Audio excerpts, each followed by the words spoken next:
Shut up and sit down.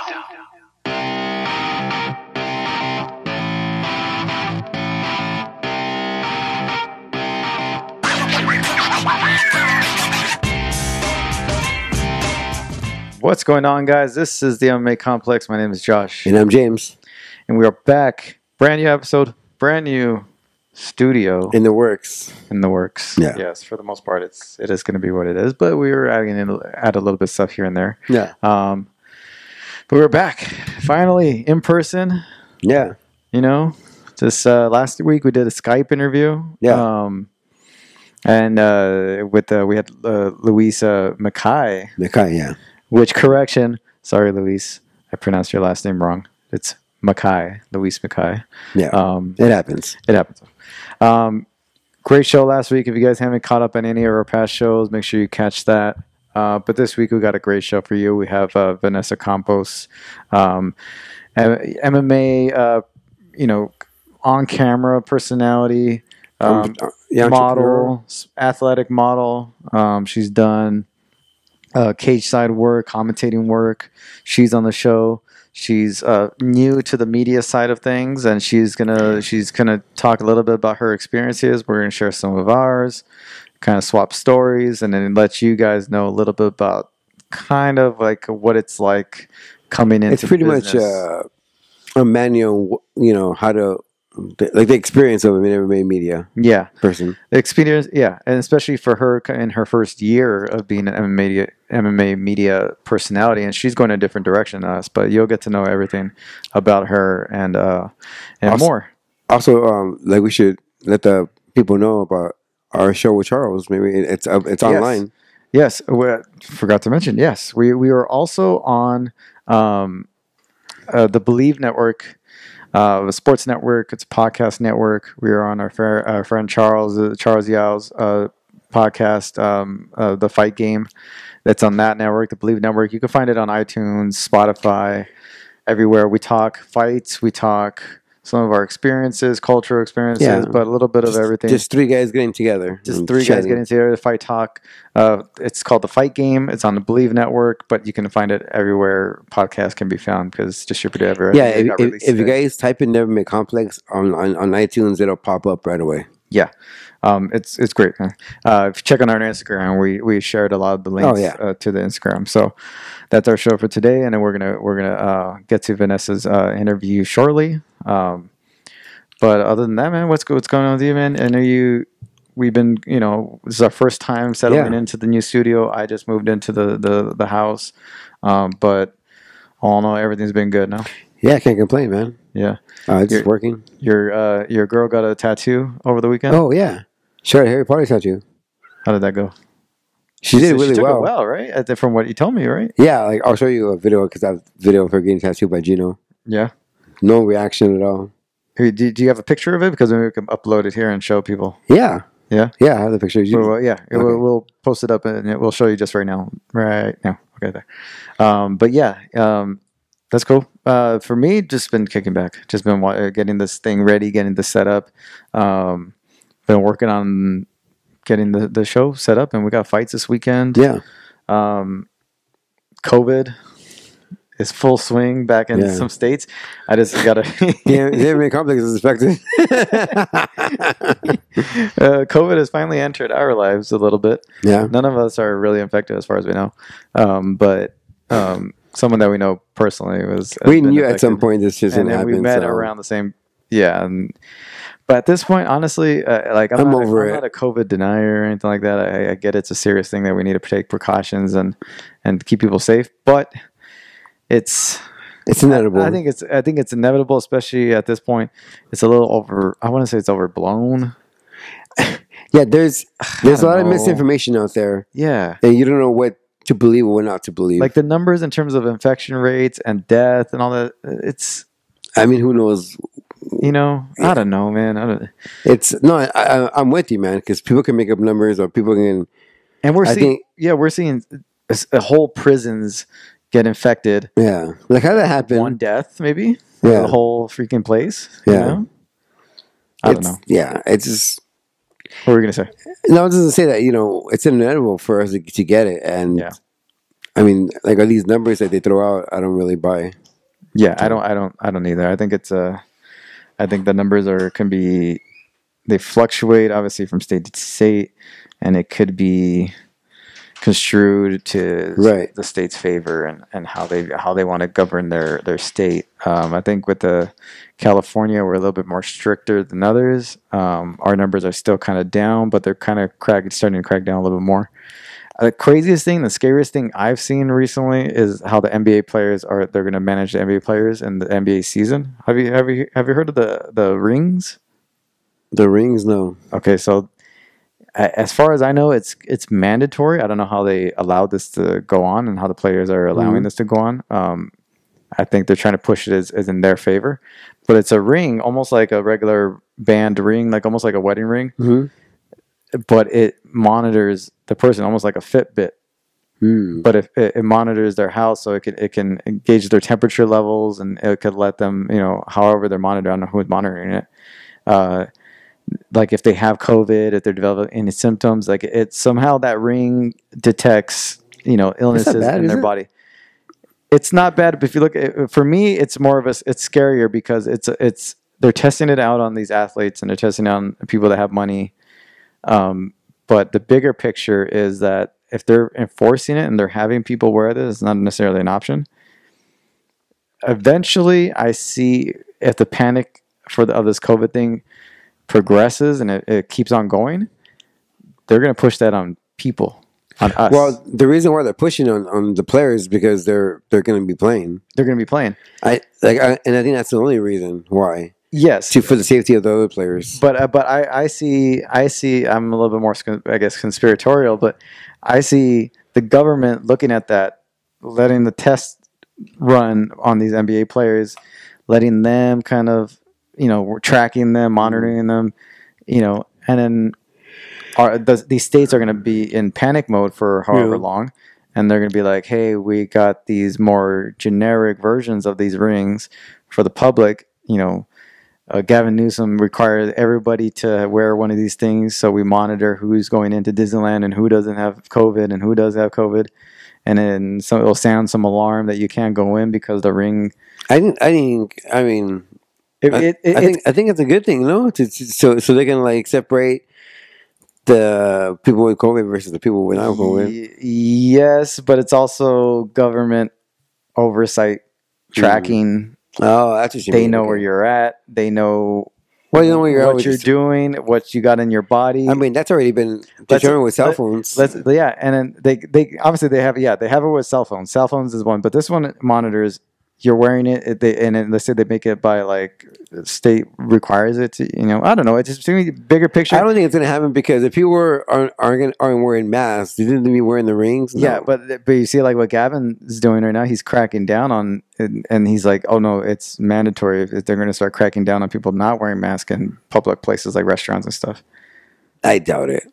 I don't see it happening. I see it all the time. People not wearing masks. I know, but I'm just saying that when I see that they're enforcing these on the NBA players to wear these rings, but you gotta separate that from the general public. These guys are going to be playing basketball for the first time with other people and sweat and all that stuff. But I can see a version of that coming into the general public. I mean, if it does, I don't think people are not going to give a fuck about it. There's a bunch of people old generation or like Caucasians who talk about their freedom being taken away by these masks. Yeah. But you're gonna see, yes, but they're still having to wear it. Not really, because I've seen people all the time not wearing masks, I know, and no one tells them nothing. Me too. So I don't think it's gonna be that easy. I think it's a long ways away. But this is one of those things I don't like. They're gonna implant a chip in you, or they're gonna do stuff like that. I think it's scary. I think, and the fact that they're enforcing it on these NBA players, I can see the government being like, man, let's try it on people, especially this government. Them like immigrants, bad. Let's track them. Mm-hmm. Everybody has to wear them. You're gonna probably have people that are gonna hack those things, and and let's say you get arrested, and it could tell you that you have something in your system, that ring, and you try to like. I think people are protesting and not. Yeah. So I don't see that happening where it's going to be mandatory.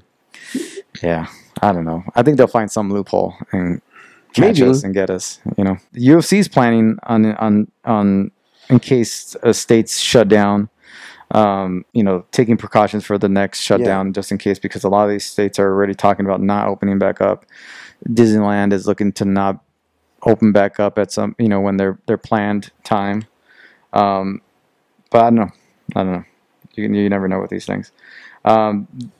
Last weekend we had some fights.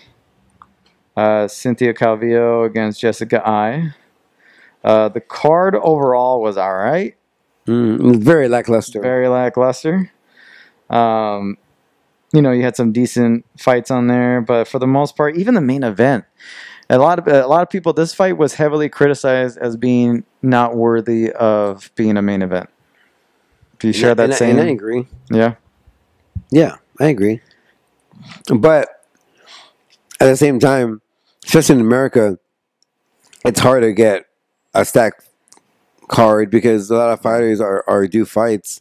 So I think that, and like you might get like two, 3 good fights in a card, and the rest going to be people that A, you don't know who they are, or B, people that wouldn't be fighting on television if it wasn't for this pandemic. So I mean, for them, they're glad to fight. Yeah, because it's hard to bring in international fighters. Yeah, or big stars that who aren't Americans. So they're doing what they can with these cards, and they're kind of forced their hand to put Cynthia and Jessica Ai as their main event. And I think, and also the UFC is just they're in the business of making content. They're not in the business of making sure each fight is stacked. Every card is stacked, and that they don't care right now. Yeah, especially when you're having fights every weekend. Yeah. Like it's going to get down to like Joe Smo versus Joe Smo 2. That's exactly what's going on. And then you're looking at these cards, and they're like, they don't even have time to build up. Right. And people are like, yeah, because there have been times where like you see a stacked card, like the following weekend, and you don't even know that it's there because, like, you forget a lot of times. Yeah, because it's like it's 1 week after another. Yeah, and it's just that oversaturation. And the good cards don't even get a chance to get promoted well. Yeah. Or the oversaturation has always been a thing, and then the ESPN business model that they have going on with them, it's like ESPN just wants content, and UFC's got in the business of making content. That's their partners, you know. So they're paying the UFC the big bucks. Yeah, and obviously when it comes to the pay-per-views, they want to get as many eyeballs as they can, but you know, with the deal that they have, they can only do so much, and the fighters and they're kind of handicapped to do that. Yeah. Yeah. What'd you think about the fight?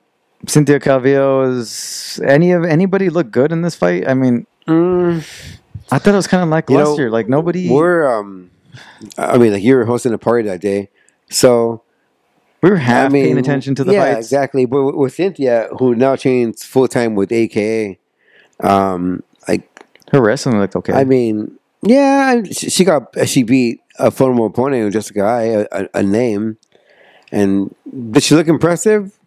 Not really. Like, she looked good when it comes to her ground game looked good, but yeah, I mean, I wouldn't be praising her the whole time because I don't think it's that kind of fight. I think she got by with a good win. Do you think she's up there in terms of the upper echelon? Is it her time now to fight the top girls in the division? Jessica is one of them. I think she could crack the top 10, top 7. Yeah, maybe. I think now with her at AK, I think her wrestling will progress. Yeah, because the guys got like Khabib and DC who can kind of train her with that. And I think, DC is a big pro wrestling guy. I think he can teach her how to expose herself and kind of like put herself out there promotion wise. So I think she's in a good place right now. I think so too. So the show overall was all right. I'm looking forward to this weekend. We're going to get to that card very soon. Just another quick news before we get to our interview with Vanessa. Rachel Ostovich accepted a 1-year suspension by USADA for testing positive. I guess it was a tainted supplement. Let's see. Osterin and GW1516 metabolites were found in her system. she took a tainted supplement, probably knowingly, or she didn't register it with USADA, and it came out positive. So she's going to be out for about a year. It's for her. It's a perfect time to get popped during the pandemic. Work on her social media game. She's doing pretty well for herself. I mean, follow her. Look at that body. Jesus Christ. Yeah. For this weekend, before we get to the card itself, Curtis Blaydes was asked about fighter pay. And he had some very interesting things to say about fighter pay. A lot of it was saying that the UFC knows that the money's there and to not treat us like idiots. He's like, we are getting this percentage currently right now. We could be getting this percentage. And if you look at other sports leagues, they get almost 50% of the revenue that comes in, as the UFC fighters get less than 0. Yeah, less than 20. I think they get 18%. 18%, something like that. And so he's been very outspoken when it comes to fighter pay. I didn't think he would ever especially during a fight week, to be like that. Top level fighter that's making the rounds and giving his thoughts on the UFC and calling them out. And this is a number of guys. You count them more on one hand now.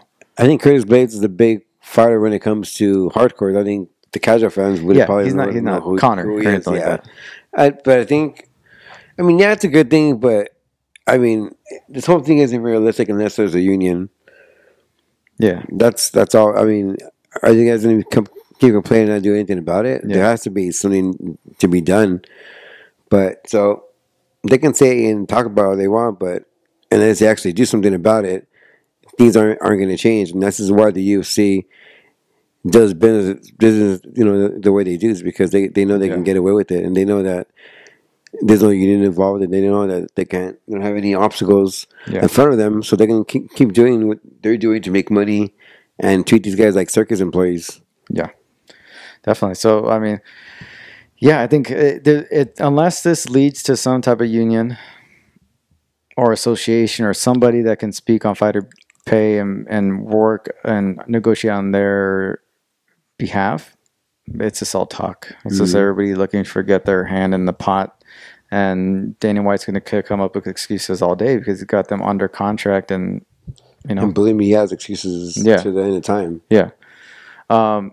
So that's another thing. It's frustrating to watch. It's frustrating. It's sad to see because these guys deserve it, and you want to see them being treated. You want to see them doing well, but it takes two to tango. Like, they got to do their part. They can't just complain and expect things to change. Yeah, and he was saying a lot of them, a lot of these guys like himself have had jobs while being in the UFC. Yeah, and they need to make ends meet, and because it doesn't pay enough. I mean, it's bad enough that the UFC took away their sponsorships. You know. And he brought up everything. How do you expect people to want to come into the sport? How do you expect to keep people in the sport? How do you got to... He was going hard on the UFC. Yeah, good. And, I mean, do something about it now, Curtis. Yeah, no. Everybody, top fighters, you guys need to do something about it. Yeah. All right, let's get to our guest. It's a good interview, a long interview. Long. And we wanted to get to it right away so you guys can enjoy it and just get right to it. So it's Vanessa Campos, MMA commentator, on-camera personality, and she's new to the media side of the game, and this is for all those who are looking to get into the business. Yeah, take your notebooks out. And so we'll give we're giving our take on podcaster, media side, more digital, and then she's more of like the on-air camera person. So because she's very good looking, and we're not. So it's like, yeah, pretty much. Yeah. So she's got a whole different avenue, and we shared stories and advice. So enjoy. 1, 2, 3. Vanessa Campos, thank you for coming on our show, at least, and your show. And then we're going to share this information here and all this in this video. But it's been great getting to at least connect with you. And how are you? How is everything? Let the fans, let the people watching, I'm so excited to be here, guys. Thank you for this. I mean, you guys have like a real studio down there. Like, looks so cool. Thank you. We do what we can. No, You have a nice guitar there. You have some nice shelving. I like it. I think I have those same curtains. You know, yeah. Yeah, I mean London. So I'm based here in London, and quarantine here has been crazy. I mean, like, just no one expected this was gonna happen, right? Right. Not at all. How bad is it So, compared to like other places you've been to? Quite bad. Like, we live in an area where it's quite saturated with COVID-19. Live very close to the hospital as well. So we have to be very careful when we're out and about. So it's quite tough. But you know what? You still have to live your life and everything else. And I just think everyone just needs to be cautious, and it is what it is. How are you guys there? It's not too bad. I mean, pretty much everything here opened up. Almost opening up, slightly opening up. Yeah. Restaurants okay. and stuff like that are opening up. Certainly bars and gyms are starting to open up. But your fiance, right? I read that your fiance is in the medical field. Is he a doctor? Yes, he's a doctor. Yeah, so he's we're on the front actually lines, huh? Right. Yeah, he's amazing, and we're actually sorry. Oh, Tom, we said thank you. Yeah. Oh, oh, thank you. Yeah, I'll let him know. He's gonna be watching this. So. Oh, really? Nice. So yeah, it's we need all the help that we can get. So he was actually in an Irish hospital, and he's being transferred to the London-based hospital. So, we need, as I said, we need all the help that we can get. So we're just being really cautious as much as we can. Yeah, that's crazy. And now let's talk about you a little bit. You're MMA presenter. You've done some cage side work. I've seen that. That was great. You know what? I was watching some of your interviews, especially your on camera, like in person. It's great. Yeah, really good. Oh, really good job. Like really impressed with especially since you're under a year doing this, right? Because most people struggle with it. And like with you, it seems like it's very natural. Slow. Yeah, very natural. What? Really? Come on, guys. Come on. We were talking about it. We've been doing this for 5 years now, but we know natural. When people come out very natural, and how we know good. We real recognizes real, and you can see that you're well on your way to becoming a big thing. So. Yeah. Oh, thank you guys. Oh, thank you. That makes me smile. Thank you. You guys too. I mean, you guys are just really both good tandem, like good communication. That's what it is, Yeah. Well, thank you. So talk about your experience. Like, I know I read a couple articles that were written on you, and I've done a little research on you. I know you trained SBG, and you actually had some kickboxing matches, at least one or two, right? I did, yes. Training martial arts, your martial arts and your kicking and all that is top notch. I couldn't even lift my leg up half as high as you. Yeah. And I know you got into MMA, so talk about your journey up until this point. I mean, I threw a little bit out there, but you go ahead, take it over. Absolutely, yes. So I originally came from Toronto, Canada. Yeah. And I decided to look for martial arts gyms, the best ones in Europe. I was like, okay, what's the best one out there? I was like, okay, SBG, Conor McGregor. Yeah. This is amazing, John Kavanagh. Okay, let's go there. So I went there, and it was just a crazy atmosphere, like top of the top, pros of the pros. I mean, you see Bellator fighters, Peter Queally, Pedro, everybody, and Artem Lovatov, Bare Knuckle FC. Yeah. And seeing McGregor there train, it was just insane. It blew my mind at the top level. And there's me, like, knowing nothing about martial arts, like nothing. Yeah. And I trained, I trained doing the wrestling classes, even, seeing the pros do it. And wrestling for me is so tough. The first lesson, I actually sprained my arm. Something happened. I don't know if I did it like bad. It was just bad. Wow. But I was really determined to learn. So then my coach, Carl, their Muay Thai head coach, he's incredible.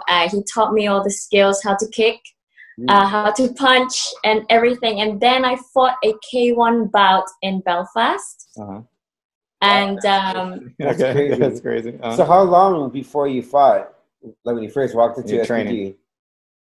3 months in. Wow. That's crazy. That's that's a quick. Because Josh and I went to Rafael Cordelo School at King's MMA.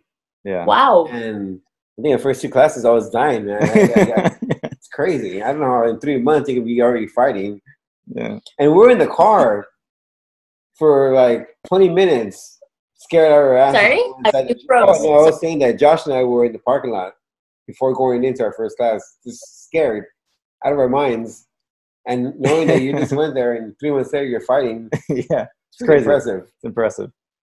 Why were you scared though? Like, you're a bunch of sissy lala, that's why. I think just it's a intimidating thing going into like a pro gym, pro gym like that at that level, and having like those classes with an instructor like that. It's just intimidating. You're like, all right, let's do this. So it's the Rafael Cordelo, Yeah, but it was but that's crazy. So you did it 3 months, and how do you feel like the getting in there and experiencing that in the ring?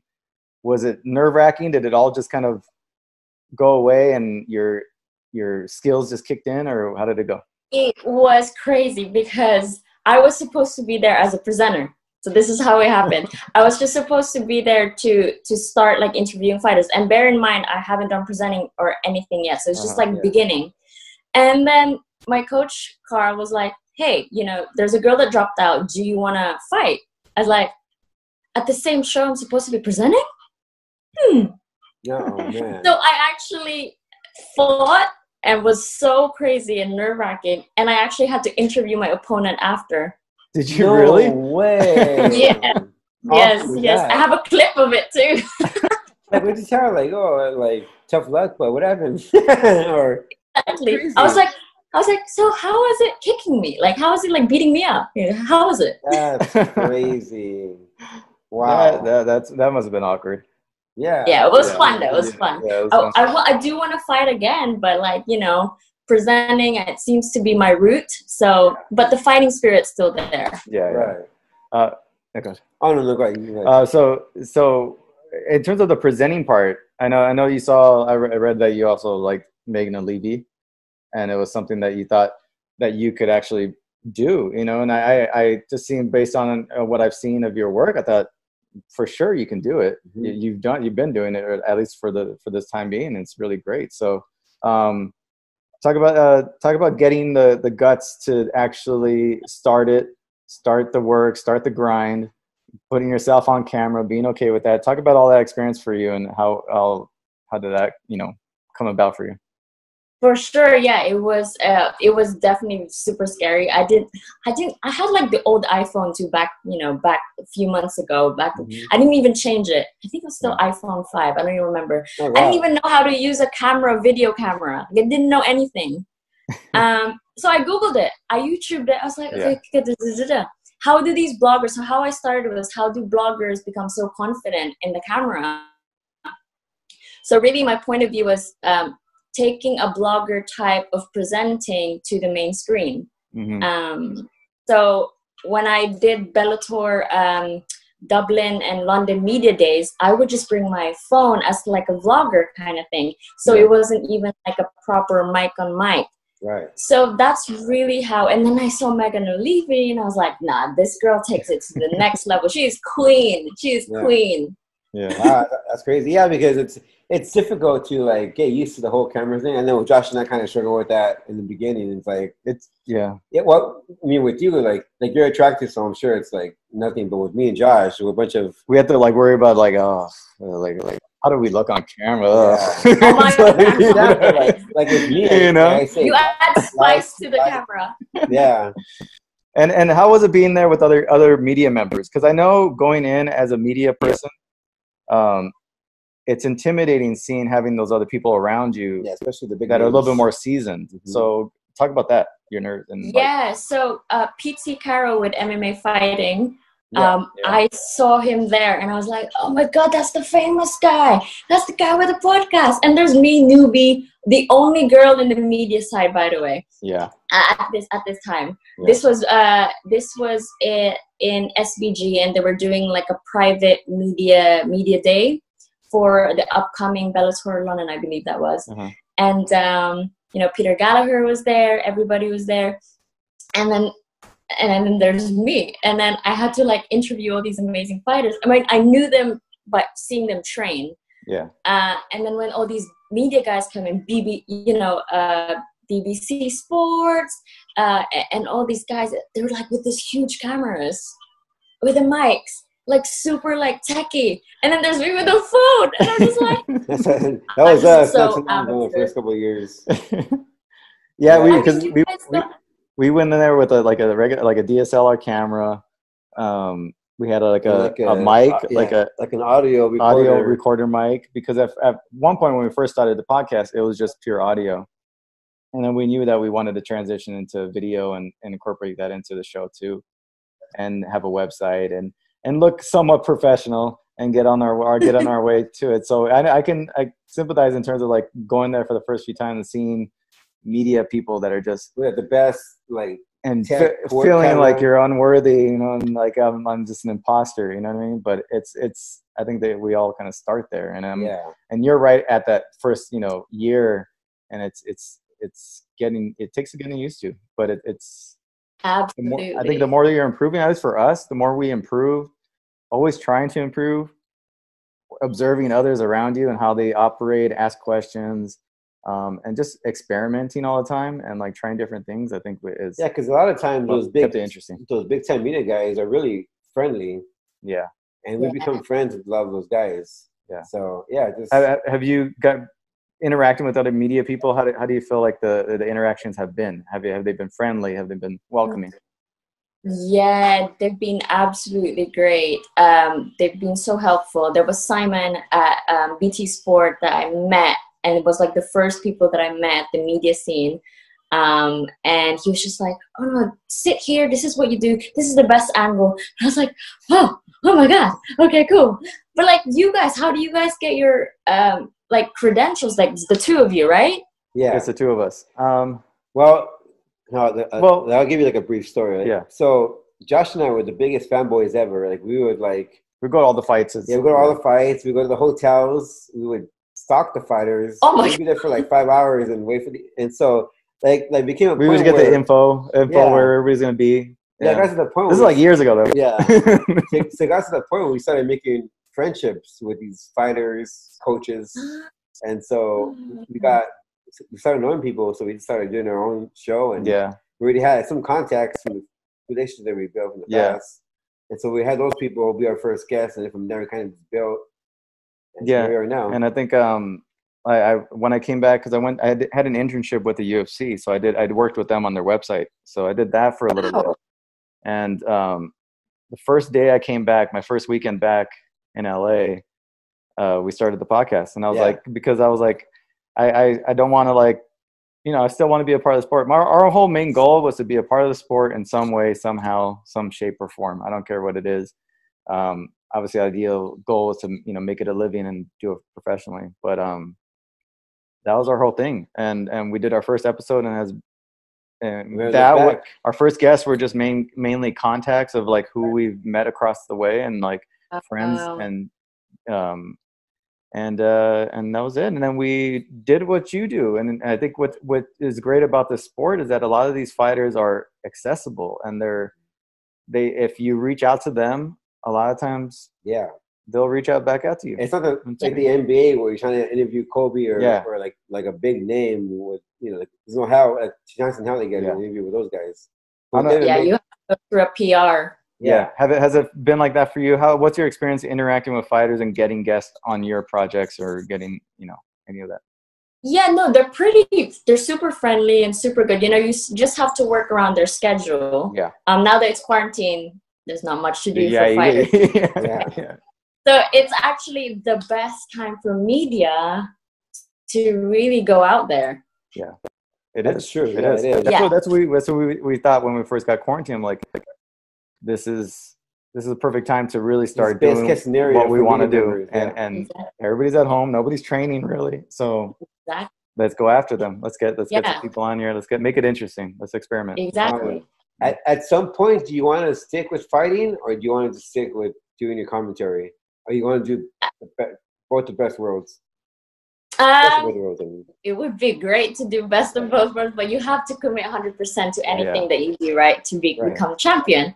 So I think I want to stick more on the presenting, commentating side. Yeah. But I still train, I still train just to learn more about the sport. My ground game is really bad.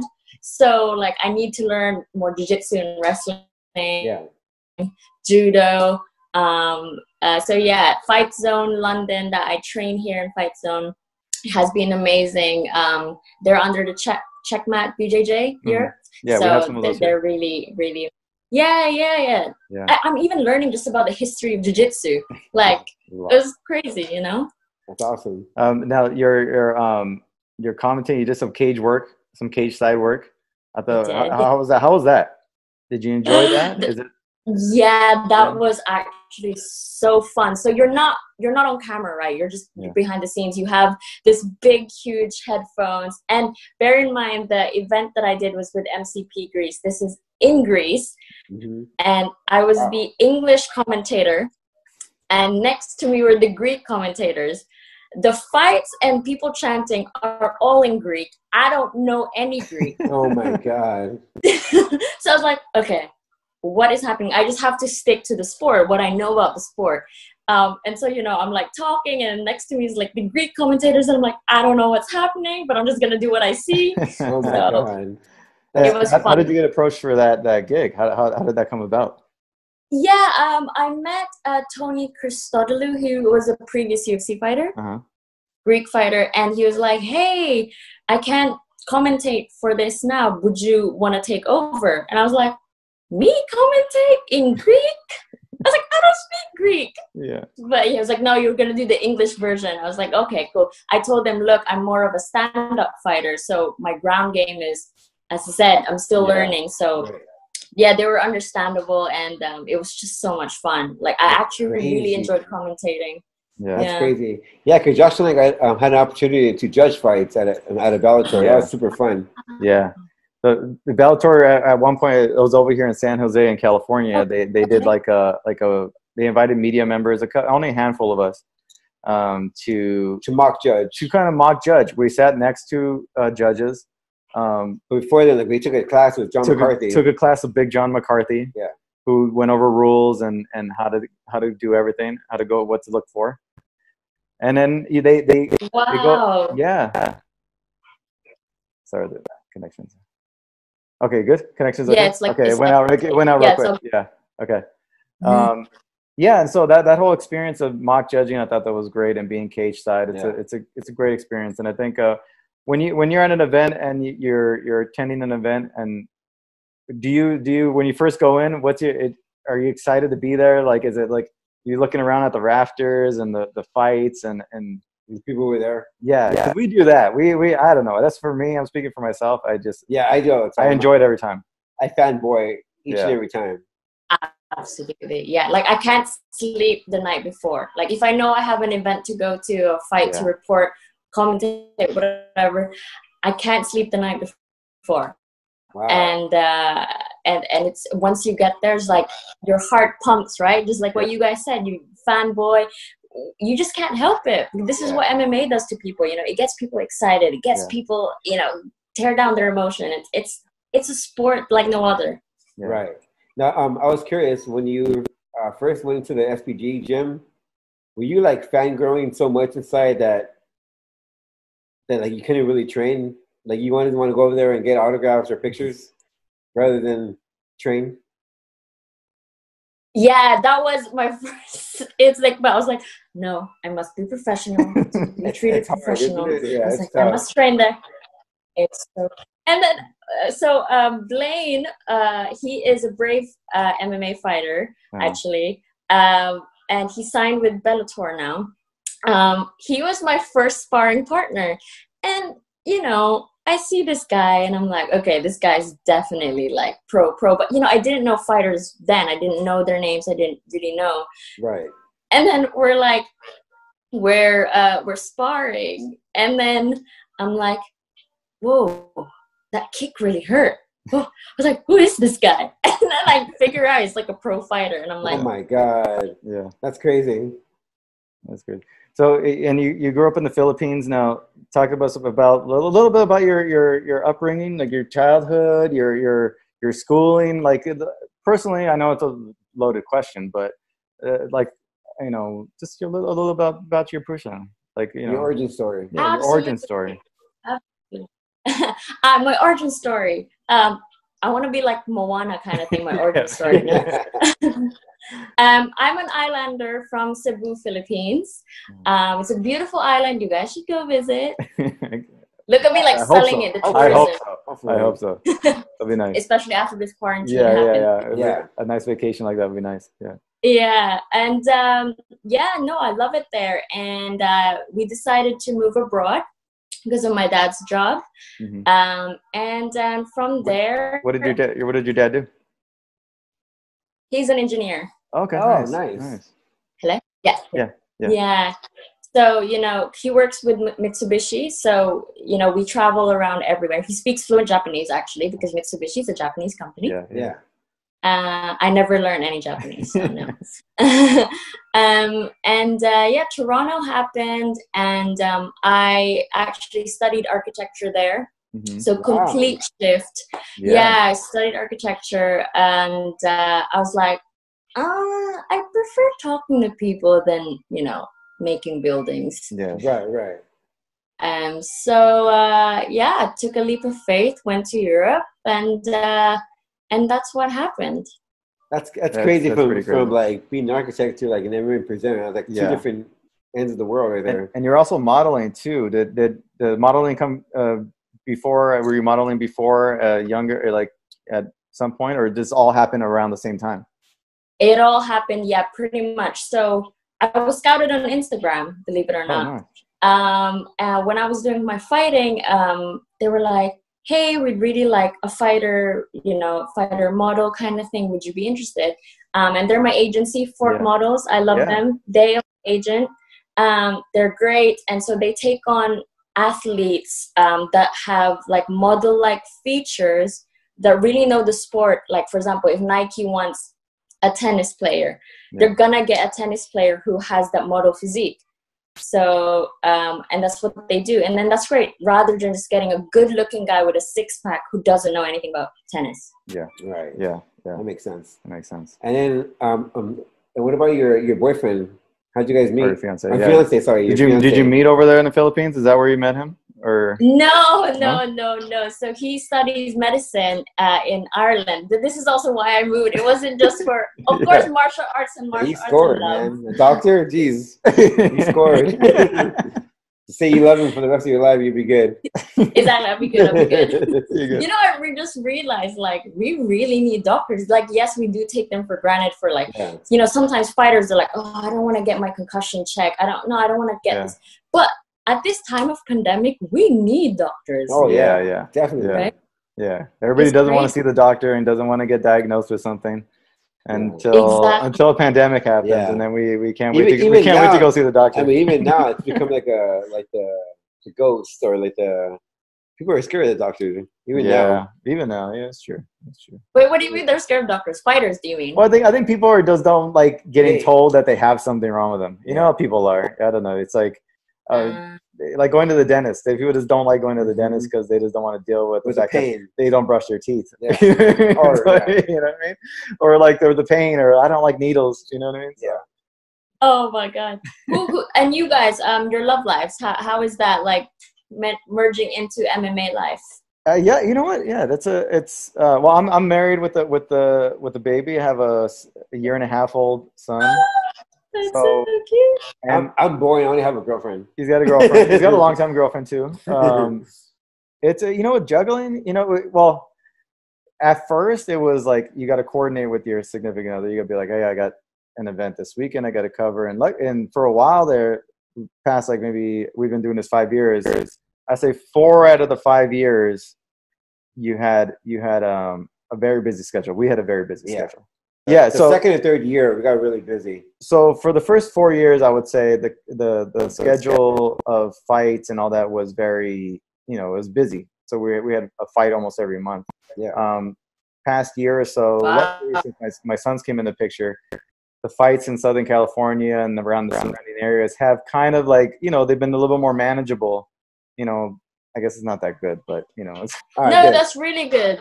Okay. I mean, it's so cute that you have a son. yeah. So yeah, the schedule was busy at first. You have to coordinate with your significant other and make sure that your home is situated so you can leave and go to the fights. And luckily, the fights lately in the past year or so have been kind of like they've been slow. They slowed down a bit. Yeah, at least in our area. So it's been a little bit more manageable. But you know, balancing this life and also full-time work, because we also have full-time jobs. What do you guys do? I'm a hotel manager. Woo! Yeah. I'm a nurse. He's a nurse. Yeah. Wow! Yeah. Oh my God, you're the front line. What are you talking about? Dude, wait, excuse me. Thank you to you. I don't do anything crazy, so trust me. But you know what? I think this is our love. This is our passion. Yeah. So no matter how busy we get, this is going to be our first priority. Yeah. We make it work. Yeah, we make it work. And then hopefully. How do you guys balance the work schedule and putting out interviews, going to events? Like how does that work for you?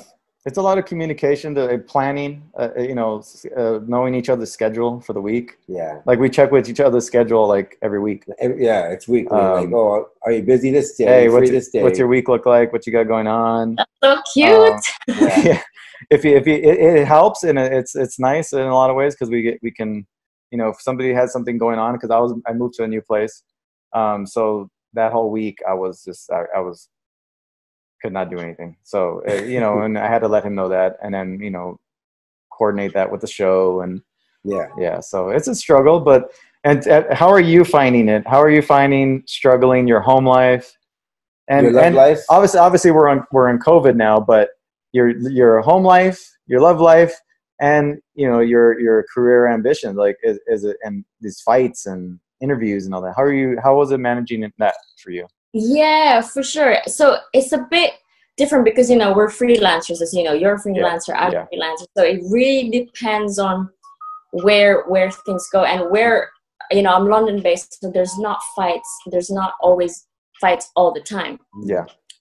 Compared to America. Yeah. You guys are blessed. Like you guys have fights every weekend, you know? Yeah.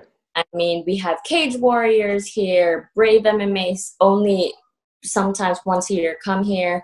I mean, Bellator is coming more often to Europe, so it's great. But, there's only very select fews. So what I found a bit more interesting is all these other European organizations that are not getting mentioned in the media, like MCP Greece, Spanish MMA organizations. I think that is kind of like my target in the future, just to become. That's how we did. Yeah, that's really good. Because a lot of times those small shows get you inside, and you go to like your experience on that, and then you slowly graduate to the Bellators and UFCs and stuff. That's exactly what we went. We went the exact same model where we're like, we're gonna try to go for our local promotions here, hopefully the big ones when they come along, and even fighters. Just talk to upcoming fighters that have a 0-2 record or a 2-0 record and are just coming up. They just broke out from their amateurs, and they're now their first turning pro, and talk to them.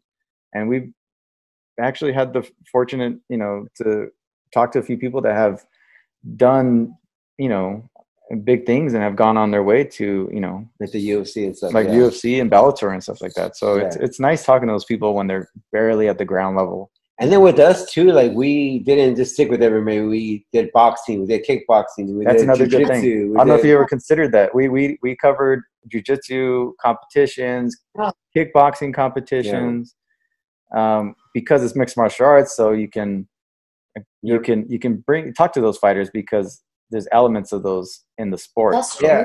So that's another thing to consider. Yeah, because a lot of times in jiu-jitsu, you got the big guys from MMA doing jiu-jitsu competitions on the weekends. Yeah. True. So you still get to talk to the big names, but and it's probably that's easier way to get in. That's something to look out for too, is that you can talk to those promotions too. Good. That's a good idea. Yeah, no, I definitely was. After this COVID, over. Yeah. And fighters, like have you talked to any fighters that you've like when you're talking to them, asking questions, I'm sure as time goes on, you're going to have your set of questions that your go-to questions. But sometimes you have to do research. Sometimes they don't want to talk to you, especially during weight cutting. Yeah, or fight week. Yeah. Oh, that's the worst.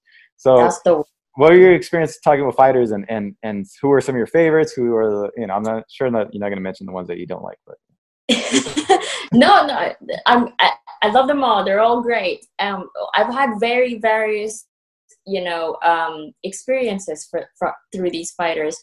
What I found is the weight cutting, bad idea. But the thing is, that's like media week. That's where all the media comes in. Right? When well, I was like, why did they plan it that way? I know. It's so inconvenient. It's yeah. So your interactions with them, like, have they been positive mostly? Yeah, they have been. They've been really great, and most of them are super tall. So what I found the most difficult is to strengthen my arms. I've been working on strengthening my arms, so when you can carry the mic, like you're not like shaking, Yeah. How tall are you? That's what I don't mind me asking. I'm super short. I'm like 5'4", maybe shorter. Oh, okay. I don't know. You look taller on camera. You guys are pretty. I said that. Oh yeah, it's just it's modeling tricks. You got to deceive the camera. At some point, do you want to like come to America, or are you okay with just staying in Europe? No, I would love to go to the States. Like, come to California. I mean, my family misses me in Toronto. Definitely, I'd join you guys. The trios. Yeah, I would definitely love to come. That's the plan. Like, again, it depends on my fiance how everything kind of dies down here, and it's about licensing as well. It's different licenses. US, as you know, you're a nurse. It's different license for you to come here. But I really want to go to the States. I want to actually go to LA. That's where we're at. Hey. So I know that's where all the things are happening. Come on, the hottest girls are in LA. The hottest people are in the LA, like media, hottest, like everything. And food in LA. Oh my God, food is amazing there. Don't get me started. I see them. The options, a lot of options, a lot of culture. Yeah. So when's the wedding? And you guys still stay so fit. Yeah. No, it's a struggle. It's a struggle. Yeah. When's the wedding? We're waiting. We're hoping it's in the Philippines, but again, with all the time, he's super, busy, so we don't really know when is when. Okay. But it is what it is, And he actually also fights. So he fought in SBG as well. Nice. He was training in SBG. So he's my occasional sparring partner. So it's great. Even better. It's great. It's an arm lock and a kiss. Yeah, pretty much. It's like, I'm sorry, I choked you. Okay. Yeah. We've talked a little bit of our experience, but in terms of like starting out in this business and your career, like, have you been approached already by people wanting to break into it, and what has been your advice to them that what you've seen because your experience will probably be different from ours. So what are the negatives? What are the struggles? And what are some of the positives that you've noticed so far? Yeah, I was actually surprised that people are reaching out. I'm like, wow, I'm so new. I'm like a baby in this. But yeah, here are my tips. There's more positive than negative, right? So what I found is, what I really like about it is that they're so empowering women, female fighters, in the sport more than any other sport that I've found. So that's the one thing that I think is so accepting for female media, female fighters about it. I was scared at the beginning to start fighting because I'm a female, or to even start doing media because I'm a female. But people have been really welcoming. The negative side of that is, if you're not business savvy, you're not going to get anywhere in MMA. Yeah. It's unfortunate. Yeah, you're right. That's what I found. Yeah. Okay. Yeah. As you guys said, that you guys were connecting with fighters from the beginning. You guys were that's how you started it. That's start networking. Yeah. And a big part of it is just doing it, just going out there, and like we've been asked a couple of times by people like that have like, oh, are you media? How did you start? And I'm like, We just got a camera. We got a mic, and just started. Just persistence is what it is. Persistence, I mean, and commitment. And there's a lot of there's ups and downs. There's a lot of times where you feel discouraged. You feel discouraged, especially as you're looking for that success, and it comes, and then it goes away, and then it comes and it goes away, and it's like you think it's gonna turn it around, and it's just a constant. It's a marathon, I would say. And so for some people though, it might not be. I think for everybody it's different. For your situation, it may not be a marathon. It may be a sprint, and you get to where you want to be pretty quick, or who knows? Yeah, who knows? I think everybody's journey is going to be different, though. Yeah, I think what does, like, for us to even just be at a live fight and watch a fight with people that we look up to, that's our benefit. So, like, no matter if we get big or small, the fact that we get to be around people that are in the business is a blessing in itself. Yeah. Exactly. And honestly, I just want to learn, like, how fighters do what they do. Like, that's really how I started, because I was so curious about martial arts. I wanted to learn how to, kick. I wanted to learn. I still do. Like, how the hell do you do an armbar? Like, how do you do that? Like, that's what I still learn. And that's the beauty of the sport, because it's never ending learning. You're constantly learning. You don't know who the next star is. And that's the great thing. And are you watching the fights at all during this whole quarantine? Because I know at least the UFC is putting on events. Yeah. Okay, let me just tell you, there's just too many. I can't keep up. I know. Every weekend is a different Even fight. during quarantine, there's events, right? Yeah. What is happening? Like, I look at social media, I'm like, what? This is happening? What? And then Fight Island was like, oh, Fight Island wasn't happening. Oh, and then Fight Island's happening. Oh, where's Fight Island going to be? Oh, I don't know. Yeah. It's like, how are you guys coping with this? How are you guys coping with watching all the fights with work? It's making this whole quarantine a lot easier for sure. It gives us things to talk about. A reason to drink. A reason to just have fun on the weekends. You know what I mean? Sponsored by a beer company at the bottom. That would be nice. Now, so some of your favorite fighters, do you have any out there? I have those, but one of my top female ones has to be Joanna. Like, she is just, she's incredible. And I haven't met her yet. I haven't interviewed her yet. So one day, I interviewed her coach, Daru Strong, her SNC coach, who's amazing, who trains Dustin Poirier, Jezreel Matuda, like everybody. One day I want my style to be like Joanna, fighting style, because she's just amazing. Yeah. She's a little firecracker. Yeah. Those kicks. She's like a small package, but like you can just, she's like a Pokemon, like. Exactly, yeah. All right. Who are your favorite fighters? I was a big Anderson Silva guy back in the day, but right now, Max Holloway. Max Holloway is probably like my guy right now. Okay. I would say, when I first really got into the sport, I would say BJ Penn. I was a big BJ fan. Still am. Yeah, he's not in the game anymore, really. What else? Nowadays, though, probably Israel Adesanya. I like him. I like a lot of the welterweight division in the UFC. You have like Gilbert Burns is like people like that. There's so many fighters out there. And beast. And to think he's so young too. I was like, wow, this guy is incredible. His jiu-jitsu game is like top. Yeah. So it's guys like that really excite me and make me watch the sport like I do. So yeah. Cool. Favorite female fighters.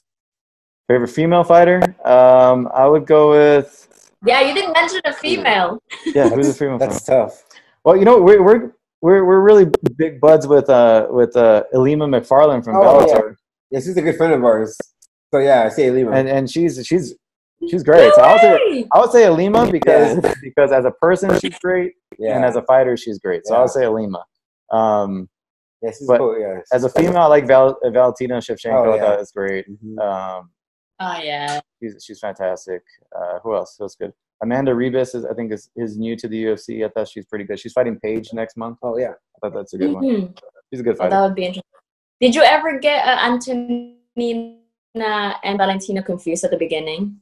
Like their names, maybe. Yeah, but they don't look alike. They don't look. One's lighter, yeah, the other one's got a nice tan and other. Yeah, one's completely white. Yeah. I asked other fighters or like other media persons, like, oh, who are you betting on this time? We're like, oh yeah, the sister. I'm like, which sister? Like, oh, that one. Which one? They can't really name it. Yeah. I get the names wrong. The names are the biggest thing. Names are the biggest thing. But do you also research the fighters, of course, before you interview them or before an event, right? Oh yeah. We do. Yeah, bios. Go to do their fight.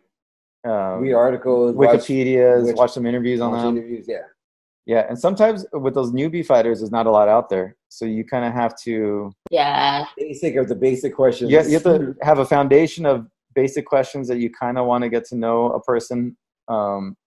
About their fighting, about their personal life, and then, whatever you can find, sprinkle in there. And sometimes you get to know a lot more, and that it just comes out through the interview. So yeah, because a lot of times, like, people want to see their characters, so you just gotta like ask questions to have their character come out to the public. Yeah, absolutely. That's what how's your process? Yeah. Yeah, the up and coming fighters are the hardest because there's nothing out there on the internet. Yeah. So it's how's your process when researching? Do you research? Do you spend like the night before, or how do you do it?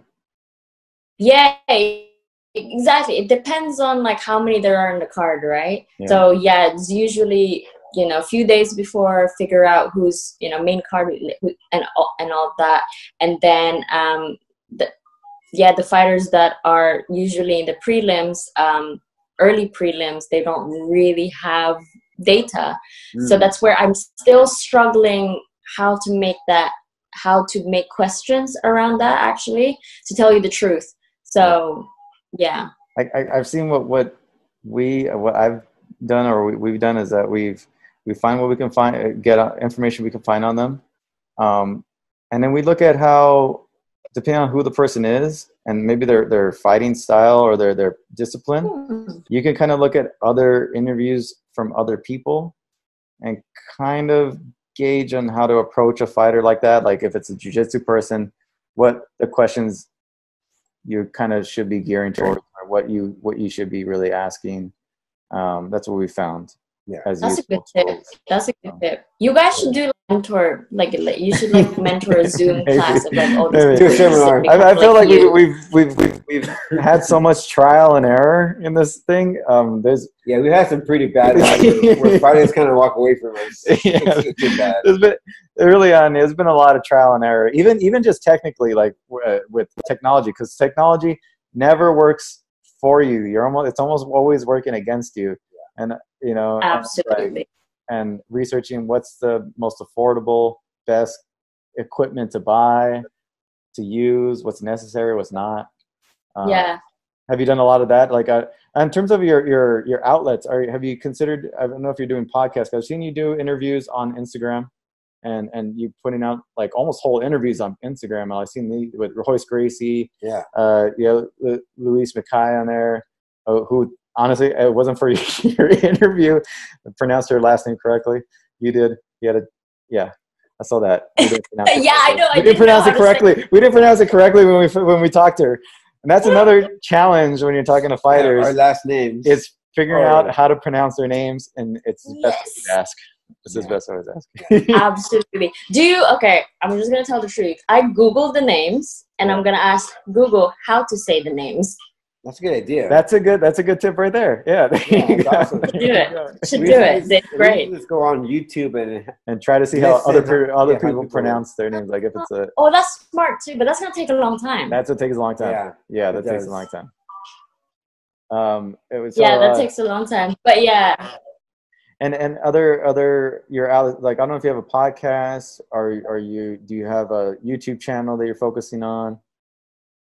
Yeah, so I don't really know how podcasts work, to be honest, because I'm really bad with technology too. Yeah. When I saw you guys, I was like, podcast. People are saying interviews on podcasts, and I'm like, what's the difference? You're still interviewing, but is it like less on the camera, just more listening, right? It's pretty much like a show. Yeah, it's a show. So you can format your podcast either way you like. A lot of people like, let's say like ours, we do like maybe an hour to 45 minutes of us just talking. It'd be like 45 minutes of us just talking, of going over the news, fight breakdowns, and then we'll do an interview like this and include this into our podcast, and you know, cut to it midway through, come back to the podcast type of thing. There's other people that could do short form podcasts where they're 15 minutes and then an interview. Yeah, it's all up to you. It's up to you on how you want to do it. More comfortable for you. And you could do a podcast, you could do a YouTube channel. And what we've done is that we're mainly a podcast. And when we go to an event, we will do on-camera interviews, and we'll for our YouTube channels, but also for our podcast, where we take that audio or video and include that into our podcast. Because we have video and audio only. So that's something to consider too, where you can develop your own podcast show or YouTube channel. And if you're going to an event and let's say you're freelancing, it's your own, let's say it's your video, it's your footage, it's all owned by you. You can take that and put that into whatever your outlet is. Yeah. You know, that's what we do. And how we do it, because we've done some writing, but we handle social media and we do interviews at events. Yeah. And then we incorporate that into our podcast and our YouTube channels. Mm-hmm. How did you think of the writing? Like, did you like it, or was it just time consuming? It's time. It takes you. For me, it's distracting from the fights, from actually watching the fights. But I don't know. It's a challenge. It's getting used to. I haven't done too much of it. We have friends that are actually from Toronto. Yeah. Post wrestling, you should check them out. They're really great. Wei Ting and John Pollock. Yeah, they're formed at the Fight Network on TSN. Yeah, who we've gone business, and you'll see that the business is very small. Like you'll see a lot of people over and over again. Yeah. Those guys from Toronto, kind of cool. They actually put our writing on their site. Yeah, so we wrote. Kind of cool. The writing has been mainly for their site. So that's cool. That's amazing. Yeah. Well, at least you have that. Yeah, you know, with you as well. Yeah. You know that you wrote, and that's an interesting thing to write. But I don't know if I would do that. Right? Yeah, it's not something that we prefer. Yeah. But I don't know what you've considered as other, you know, means of being in this business. Have you considered any of that stuff? I don't know. Yeah, what I really find interesting is I always go back to bloggers, right? Like how why do people want to look into their lives, right? I kind of want to make my channel like that. I still want to stick to the camera and on-camera videos, or, you know, personal interviews, person to person. So podcast would be an interesting thing, but again, I'm really bad with tech. So, and I just know how to press record and that's it. Yeah. So I think I kind of want to make it like this still, kind of like, but I don't know if I should make my own channel per se. You know what I mean? Like how you guys have your own Instagram and have your own YouTube. I think you should. Really? Yeah, I think you should. Just because so people can you know, follow you and know more about you. Just put yourself out there, and I'm sure by a month or so you have a bunch of followers. You know, and it doesn't take a lot of. Financially, it's not very expensive. Yeah, it's really on your time. Yeah, and it's just more outlets to get your stuff out there, and see what hits, see what doesn't. Exactly. Yeah. You know? Like the main goal is really to be with, like, of course, be the main presenter for a bigger promotion or main commentator for a bigger promotion. But you know, seeing with UFC, it's very limited, right? They have their own talents. Yeah. So it's just finding the right, again, sports channel or MMA organization to take you on as a talent. And that's, I think, the hardest thing right now is to become a talent, a certain talent for that company. Yes. Just like being a model, to be the certain look for that certain catalog, Adidas, Nike, do you fit the look? I think that's the struggle. Yeah. So that's where you ultimately want to be. And I think honestly, you're on your way to doing that and being there, because I think you have everything that you would need to be, and obviously, and like we were saying, the natural ability on camera work that you have, that we've seen, we've noticed. Yeah, I think it's there. I think you're well on your way. Yeah, for sure. Thank you, guys. I think it's just knowing how to talk, because again, English is not my first language, so I do find it difficult to speak English fluently. You sound just fine. Yeah. I understand every word. It's Thank you, guys. Yeah. Like if I could speak Filipino, like I'd be fine. Let's do it. So, Yeah. and that's another interesting thing too. Like, would I want to also expand into Asia, into the Filipino MMA community. Yeah. Again, it's super small there too, so it's hard to. You have one championship who's out in Manila and a lot in the Philippines, quite a lot. Yeah, exactly. That would be amazing to be. Yeah, like we had the owner, right, of one on our show. Yeah. What, really? Yeah, we've had a few one championship people. Yeah. Victor Cui. He's been on here a few times. That's amazing. Yeah. So I think you're what you've experienced so far, and I mean, hopefully, the people watching or listening that are even thinking about going into this, because we don't see ourselves as we still see ourselves as learning and experiencing new things, and still going through the struggle of making our name in this sport. Business, And I think someone in your position who's we've been there too, I think and I think it's good to hear from people like you too, that are also in the beginning, Exactly. Yeah. And you guys, what's like your main goal, to become like a Area Hawani MMA show kind of thing? Yeah, I think so. Pretty much, that's our thing. Yeah, that's our ultimate goal, is to have a place to where we can just hang out with each other and talk to fighters, and that's. We get paid for it. Can you have me as a special guest and like we'll all drink beer? Exactly. Yes. Yeah, yes. exactly. I would bring you on as our absolutely. Actually, Ariel. So it was he promised me he'd be on the show. We're still trying to get Ariel. Every time we see the guy, we're still trying to get him on the show. But yeah, that's our ultimate goal. He's so cool, though. He is a very nice, very cool in person. Yeah. He is definitely Canadian as well. Yeah. So that's our ultimate goal, is to have our own, have this show or some form of it, and get paid for it. Be like full-time gig. That'll be our full-time. Exactly.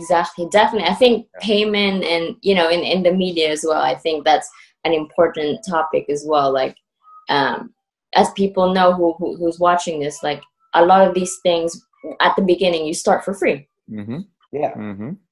Definitely. You have to be. You have to be willing to not get paid, to be okay with that. Yeah. And then that could go on for years. It could go on for months. It could go on. You never know. Again, everybody's story is going to be different. And so I think, but everybody has to be, you have to be realistic in terms of, and what to expect when you go into it. Exactly. That comes with anything in life. Yeah. And what does your fiance feel about your pursuits?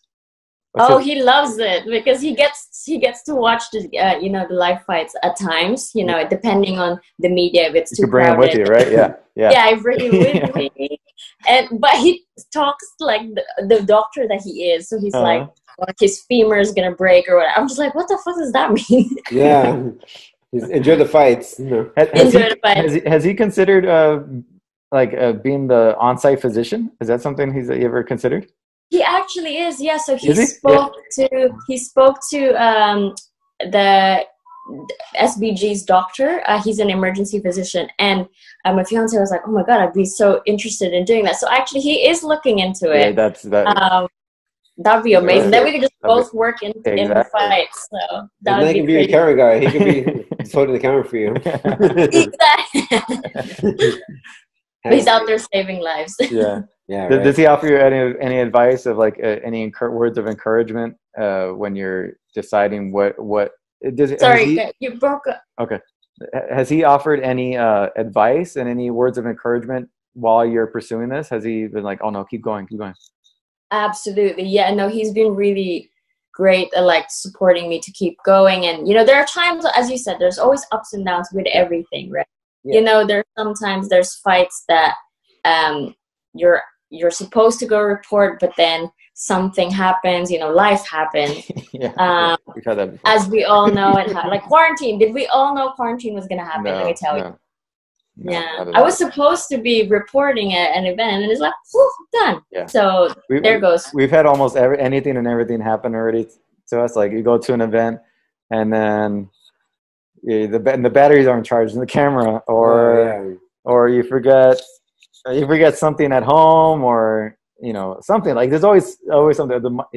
Always. Or one person can come in and one person can go inside the arena and the other person can't. Oh yes, we've had that before. So okay, so one of the crazier stories, it was a UFC. It was when Bisping fought Rockhold for the middleweight championship. UFC 199. Yes. So we were credentialed. We luckily got credentialed for that event, and for some promotions it's a little easier to get credentialed, but obviously for the UFC and big events it's tough. They're a lot more selective, and they should be. But the UFC is especially tough. And there's one person in particular, I'm not going to name them, that is very that is not the friendliest on that side, on the PR side. When it comes to us. Yeah. So what did you guys do to this person? Just give him beer. Nothing at all. Give them beer. This is how this person is. But so we were given credentials for this event, but they only granted one. Yeah. So Dana said only one of us. No. Well, because Dana, we spoke with Dana the night before at a RFA. I think he was at RFA, and so we were like, "Hey, we're gonna cover the event tomorrow," and and it was kind of a last minute credential, but he okayed it. And that's kind of what we had to do. We approached him. We're like, we're having trouble getting credentialed for this event, and he's like, "Oh yeah, no, just." And I told him, I worked with him the summer before. And he's like, "Yeah, just talk to so and so.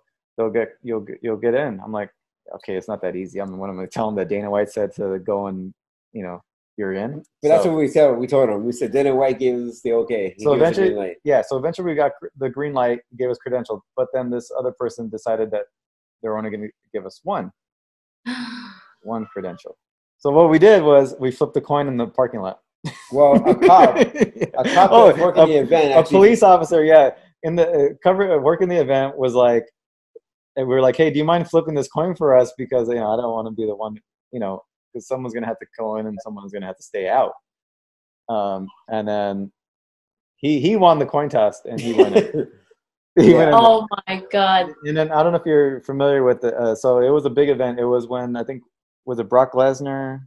So that night they had a promo of Brock Lesnar returning to the UFC. Okay. But an hour before, Ariel Helwani kind of broke the news. And he got in trouble. I don't know if you're So I was backstage with Ariel and we were talking. We were both watching the fights. He saw it all happening. Dana comes to the door, tells Ariel to leave, that he has Kicks to leave. him out of the arena. Gets his credentials. Esther Lynn, who worked for MMA fighting. She was a photographer. Also got kicked out. So I was there when all this happened. All this happened. The next day. Wait. How did Ariel break the news, through Twitter or Twitter? I think. Yeah. Oh my gosh. And he did it before the UFC announced it. So and the UFC likes to control the narrative in terms of their info. Of course. So the next day, it became a big media news story that Ariel got his credentials taken away. And I was, fortunately for me, I was there to witness the whole thing in person. Yeah. So the funny thing was that he won the coin toss. He went in, and he wasn't familiar with working with the camera work or like some of the technical side, because I kind of was a little bit more familiar with the technical side. So I showed him he had a crash course in working all the camera work. Yeah. And luckily Ariel was there to help and the buttons out. to press and all that stuff. And then he goes in there. I told him, just ask the media guys, the people that we with before, just ask them around. I'm sure they're familiar with this equipment. So that's what he had to do too. Yeah. So Ariel was there to help me out. And Ariel's camera guy helped me out too. So it was good. Oh, that's so cool, guys. Oh, you guys are so cool. I want to meet Dana White. I want to meet Ariel. I've never even been to a live UFC fight. Can you believe that? Well, as media, they're fun, but it's super difficult, at least for us. Unless you're a part of, you know, circle, a big, like I'd say a big outlet, a decent sized outlet, like a media, like a website or something like that. That would be your for sure way. And yeah. I think. But yeah, no, that's a media story right there. Yeah. So funny, guys. Yeah, That's yeah. And you're I mean, I'm sure it depends on the route you take. You'll have situations like that come up. So I hope I don't have to flip a coin or Dana White kicking me out. Dana White, don't kick me out. We're cool. Yeah. Okay, cool. Yeah. I feel like we've been talking too much. Yeah.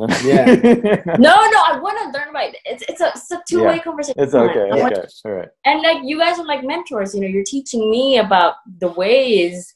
You know, and for somebody who also is watching this, want to become like you guys, it's so cool. And I think for your route, obviously it's a different path that you're going to end up taking than us, and you're going to come across different challenges, and you're probably going to have to ask a lot of other people, like, you know, coming up with the reel and you know, getting more and more on camera, cage side work. I think that's where it's at for you, I think. It's exactly. And what I found as well is the thing with European kind of promotions as well, they look for certain accents, which I found was actually quite interesting. You know, there are other promotions that prefer a British accent or you know, a neutralized Canadian. So that was interesting to me. That that's kind of crazy. So it's very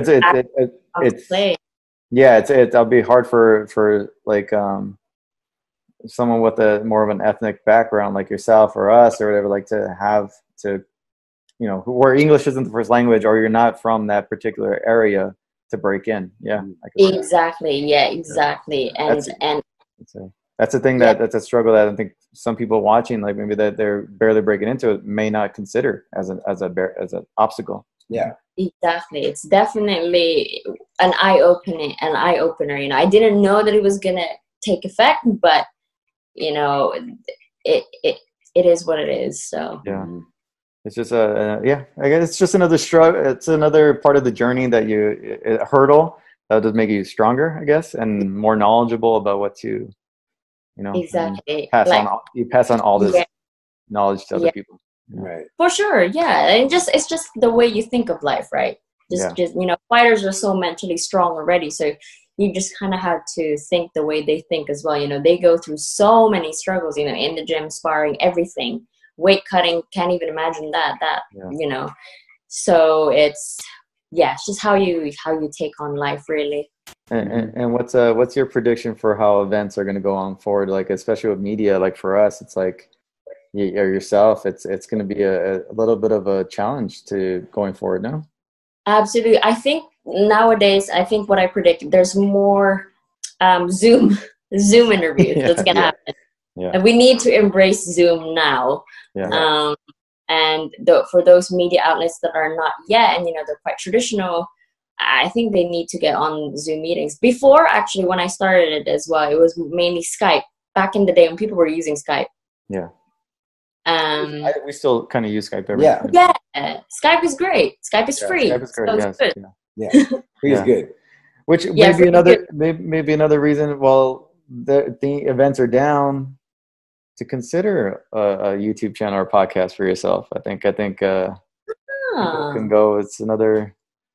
Get that going while this whole COVID thing is, and then, you know, once events pick up back up, you can go. That could be cool, but then it's just me and a screen talking as well, like for like a whole 15 minutes. That's true. It's not a bad thing. It's not a bad thing. At least you guys, there's two of you. That's why podcasts work with two people. Right? Yeah, that's true. But I heard there's a web. He used to do them, so I know he does the DC. I mean, Ariel has guests, and you know, he has guests. So if like I was just one person, this is the thing. How do I make it entertaining for fans or knowledgeable for, you know, those that are just new to MMA? I'm new, so, you know. You know, and I think interviews the interviews that you do are really fun and entertaining. So I think it's just doing more of those, getting those out there. I think that's plenty. That's plenty good enough, because what you're doing is you're putting out exactly what the fans want to see. We do the podcast part.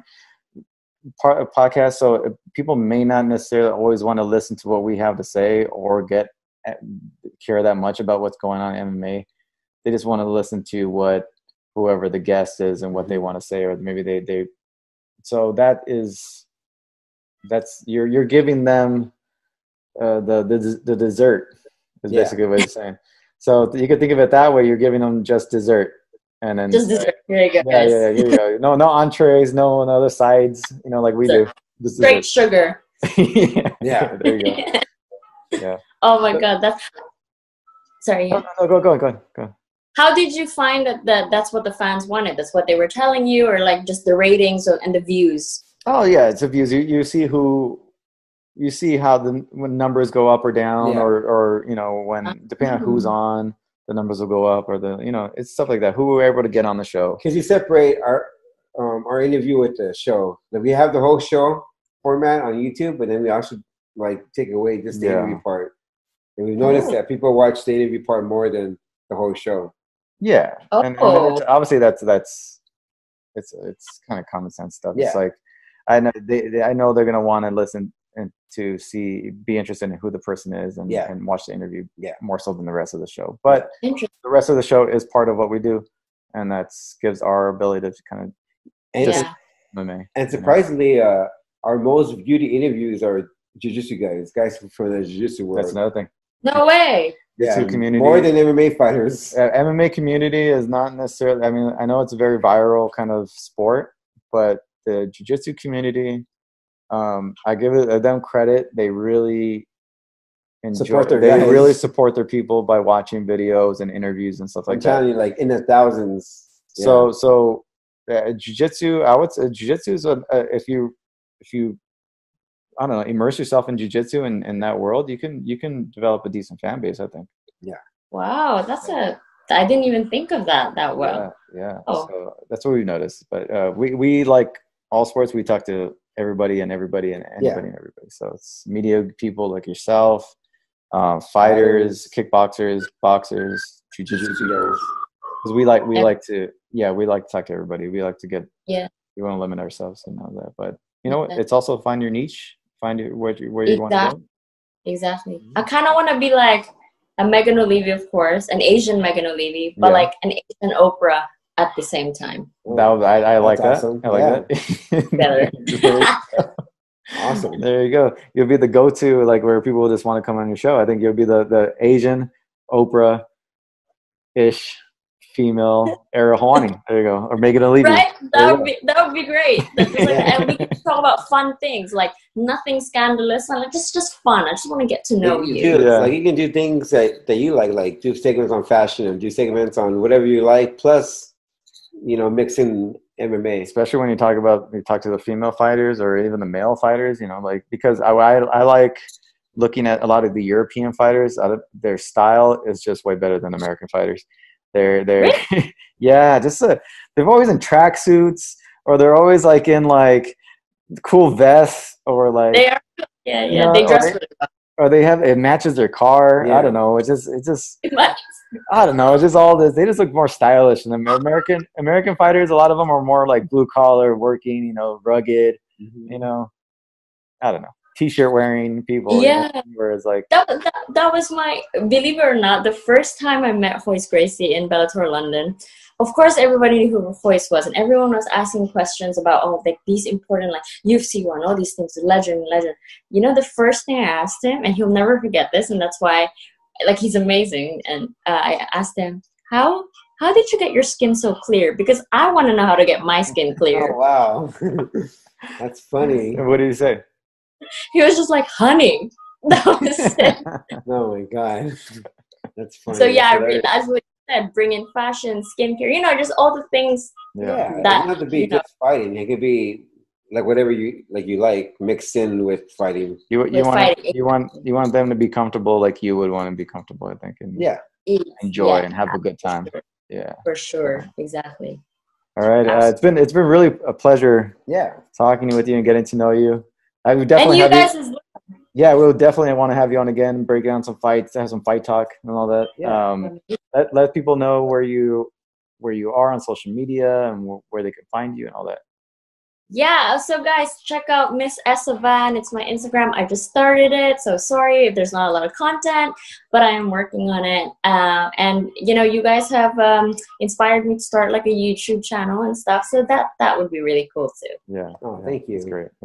And we look forward to talking to you soon. And seeing your progression, I think it's just gonna, it's gonna be let us know. Very fun seeing it. So if you have any advice or any questions, just hit us up, and we're always available all the time. Absolutely, it'd be amazing. I want to have like clips of this too to post on mine. Oh, absolutely. Do what you want. It's so you guys are so good because you really structure it well and you make like the interviewee comfortable. Thank you. Well, thank you. We try. Yeah. All right, Vanessa, you have a good day. All right, it's a pleasure talking to you. Or night. At night, yeah. Thank you, guys. Right, bye. Take care. Bye. And that was Vanessa Campos. Make sure you check her Instagram, all her social media. Look out for her YouTube channel that she'll probably be starting soon, maybe even a podcast.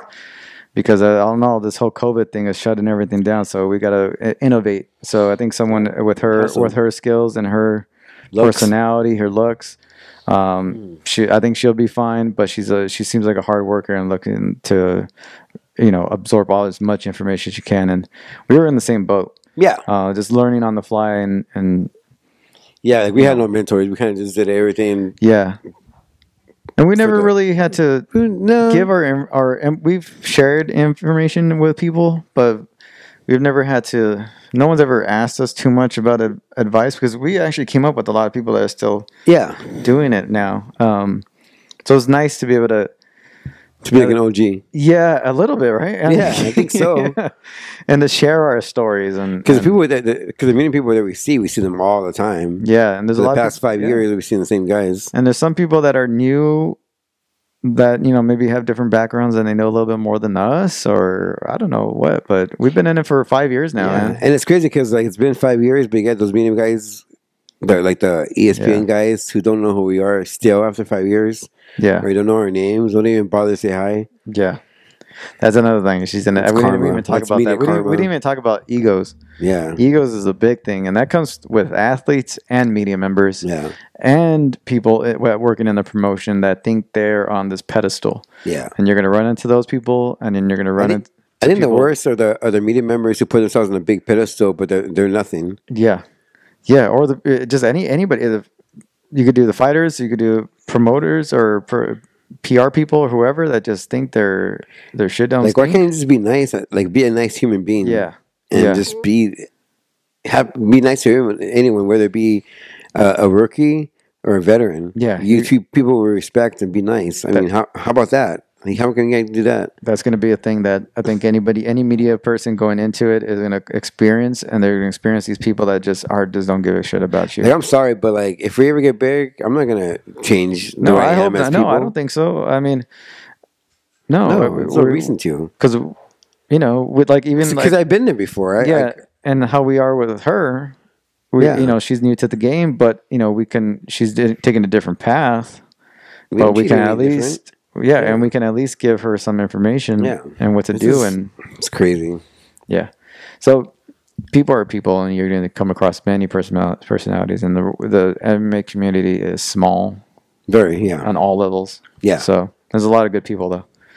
All right, that was our interview with Vanessa Campos. So make sure you follow her. Let's get to the card this weekend. ESPN 11, Blaydes, Volkov.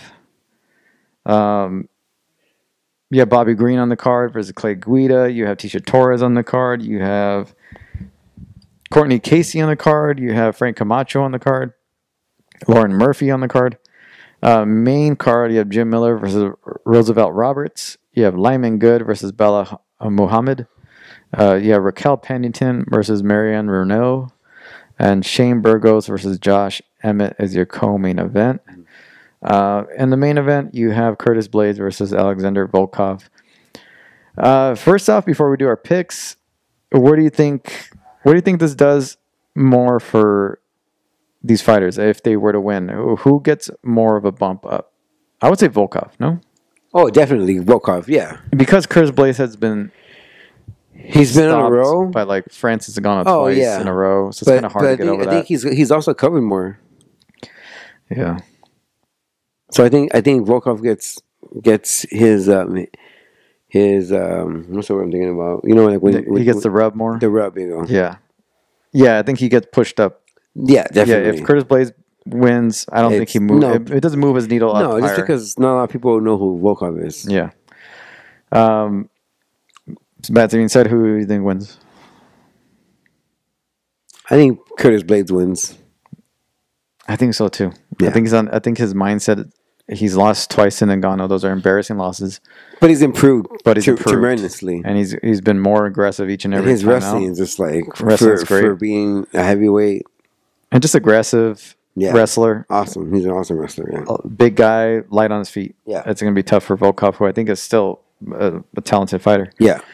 Yeah, go the same thing. I see Curtis Blaydes wins. I don't think it moves him up really. I think he will probably fight someone like a Derek Lewis or some type of heavyweight. Yeah. Mm-hmm. You know, it'll be nice to see Anthony Johnson versus Curtis Blaydes. The good thing about the heavyweight division is that you don't have to win so many fights to get a title shot. So. Yeah. So yeah, that's this weekend from Las Vegas, Apex Arena on ESPN. We'll be watching that probably together. Yeah. Yeah. Most likely, yeah. And we'll catch you guys all next week. Make sure you follow and like, subscribe, watch past shows, and all that good stuff. We'll see you guys next week. See ya.